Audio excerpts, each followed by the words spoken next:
P Veerachari గారు, అదేవిధంగా George Madugula గారు కూడా రెడీగా ఉండాలి.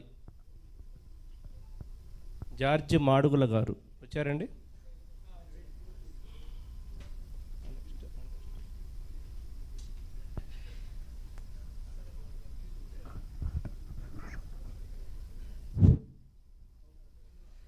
సుదీర్ఘ ప్రాంతాల నుంచి వచ్చిన కవులకు కవయిత్రులకు పరాభవనామ సంవత్సర శుభాకాంక్షలు తెలియజేస్తూ సార్. అవును సార్.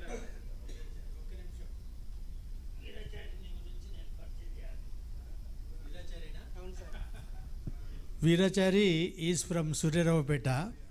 నేను ఎందుకు అప్రిషియేట్ చేస్తున్నానంటే is a carpenter. He himself said ఆయన 10వ తరగతి లోపే చదువుకున్నారు. అయితే ఆయన పుస్తకాన్ని ఆవిష్కరించడానికి ఒకసారి మాకు అవకాశం ఇచ్చారు. ముందు మాట రాయమన్నారు. మనకు ముందు మాట రాయమంటే కమిటెడ్ మనం చదివి రాయాలి కాబట్టి నేను ఫోర్స్డ్గా చదివాను. ఎంత డెప్త్ అయిన కవిత అంటే నాకు విద్యకు ఈ పాండిత్యానికి సంబంధం లేదని ఈయన నిరూపించాడనిపించింది. మీరు చూడండి, ఆయన పుస్తకాలు కూడా చూడండి, ఎంత లోతైన కవితనో. అందుకే నేను ఆయన అప్రిషియేట్ చేయాలని మళ్ళీ మైక్ తీసుకున్నా. Thank you Veerachari. ప్లీజ్.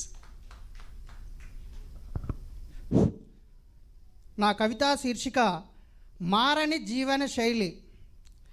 ఏముంది, విశ్వాసనామ సంవత్సరం కూడా శిశిరమై రాలింది. నేడు శ్రీ పరాభనామ సంవత్సరం మరో వసంతమై విరసింది. అంతేగాని కొవ్వొత్తిలా కరిగిపోతున్న కాలంలో గడిచిపోవు సంవత్సరాలు లెక్కించుకుంటూ అనాదిగా వస్తున్న ఆచారం ఉగాది తప్ప నూతనంగా ఏముంది. రోజులు గడుస్తున్న మారని బతుకుల డైలీ, ప్రతిభతో శ్రమ అనుభవం పెంచుకున్న ఎంతకీ ఎదగని జీవన శైలి. నా గుండెల్లో వేదనాలు శిశిరాలన్నీ రాలినా విరోధాలను మరచి విభేదాలను విడిచి విజయం కోసం నిర్విరామ శ్రమ చేస్తూనే ఉన్న ఫలితమేముంది. ప్రకృతిలో మార్పును ఆహ్వానిస్తూ వైవిధ్యమైన జీవితాన్ని ఆచరిస్తూ ఆశాజీవినై ఇంకా జీవనం సాగిస్తూనే ఉన్న ఫలితం ఏముంది. సమాజంలో పెరుగుతున్న నేరాలు ఘోరాలు ఆశ నిరాశల్లో ఉచ్ఛ్వాస నిశ్వాసలై కొన ఊపిరితో ఊగిసలాడుతుంటే 5 ఏళ్లకొకసారి పాలకులు మారినా ప్రజల బతుకులు మారేనా. న్యాయం కోసం నలుగురు కలిసి నడి రోడ్డుపై నడవలేని పరిస్థితి నేటి దుస్థితి.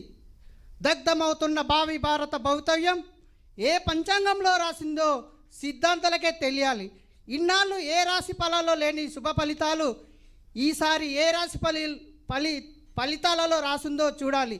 అదే ఆశతో జీవిద్దాం, అందరినీ ప్రేమతో ఆచరిద్దాం. సర్వే జన సుఖినో భవంతు. ధన్యవాదాలు.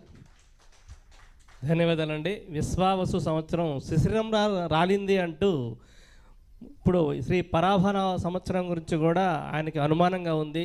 ఇది ఏ విధంగా ఉంటుంది అంటే, మన నాయకులు మనస్తత్వం మారాలి, వాళ్ళు మారితేనే ప్రజలందరూ చక్కగా సుఖశాంతులతో ఉంటారు అనేది ఆయన ఆశాభావం వ్యక్తం చేశారు. చాలా చాలా ధన్యవాదాలండి. అదేవిధంగా డాక్టర్ విడి రాజగోపాల్ గారి మన్ననలు పొందారు ఆయన. చాలా చాలా ధన్యవాదాలండి మీకు. ఇప్పుడు